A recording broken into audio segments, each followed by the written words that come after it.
Hello and welcome back. In this session, I want to talk about cost function.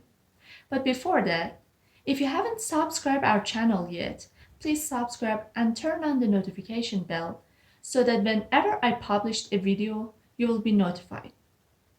Now let's talk about cost function. As I told you before, cost function quantifies the error between the output value and the predicted value. And I told you that if we want to have a line, we should have the slope and the intercept of the line. In machine learning, the slope and the intercepts shows by a theta 0 and theta 1. Theta 0 is the slope of the line and theta 1 is the intercept.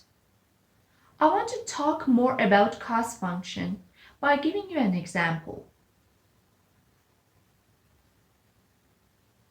Look at here. We have some data points and we have three lines. We want to find the best line between these three lines, A, B, and C. As you can see, A is the best line. Why? Because it can cover more data points than C or B. But I want to prove this by computing the cost function of these three lines. You can see the formula of these three lines here. And as you can see, there is no intercept. But theta 1 for line A is 1, and for line B is half of line A. And for line C is 2. As you can see, the slope of line B is exactly half of A, and the slope of C is 2. Why? Because when it moves one step on axis of length, then it goes up 2 steps on axis of width. So the slope is 2. Now that we have theta 1 for each line and we have the number of our examples, we can compute cost function. If you compute cost function for each line, then you can understand that the lowest cost function belongs to line A. And if you look at this diagram between cost function and theta 1, you can understand that if theta 1 equals to 1, we have the lowest cost function.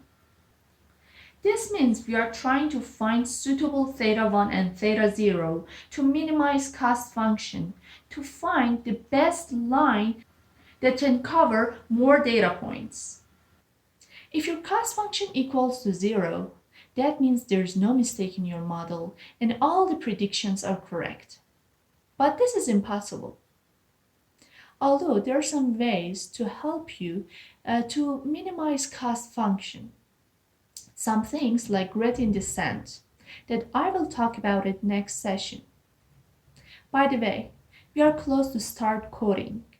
So keep learning, and if you have any question, you can email me. Don't forget to subscribe our channel, and if you have any idea to improve this course, please comment below this video. Thank you for watching this.